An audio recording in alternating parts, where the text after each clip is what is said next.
আচ্ছা, আপনি কি ব্যাংক থেকে লোন নেওয়ার কথা ভাবছেন? লোন নিলে কিন্তু ওই ৫০,০০০ বা ৫,০০,০০০ টাকার লোন নেবেন না। নিলে একবারে ২০-২২,০০০ কোটি টাকার লোন নেবেন। কেন জানেন? কারণ সাধারণ ভারতবাসী লোন শোধ করতে না পারলে বাড়িতে পুলিশ আসে, ব্যাংক থেকে লোক আসে। কিন্তু আপনার লোনটা যদি হাজার হাজার কোটি টাকার হয়, তাহলে ভারতের আইনই আপনাকে বাম্পার ডিসকাউন্ট দেবে। বিশ্বাস হচ্ছে না?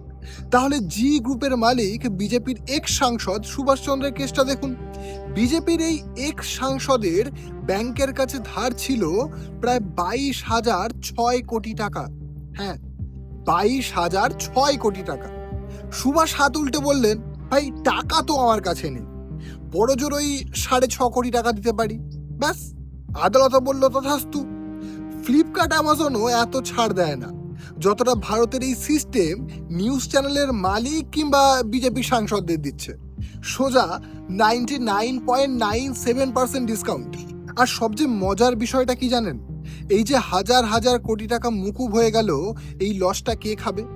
সুভাষচন্দ্রের থেকে এলআইসির প্রায় ১৩২২ কোটি টাকা পাওয়ার কথা ছিল। এলআইসি পাচ্ছে মাত্র ৩৯ লাখ টাকা। অর্থাৎ আপনার আর আমার সারা জীবনের জমানো ট্যাক্স আর এলআইসির টাকা দিয়ে এই জোচ্চোরদের ভিআইপি লাইফস্টাইলের স্পন্সরশিপ করে চলেছে না খাউঙ্গা না খানে দুঙ্গার সরকার।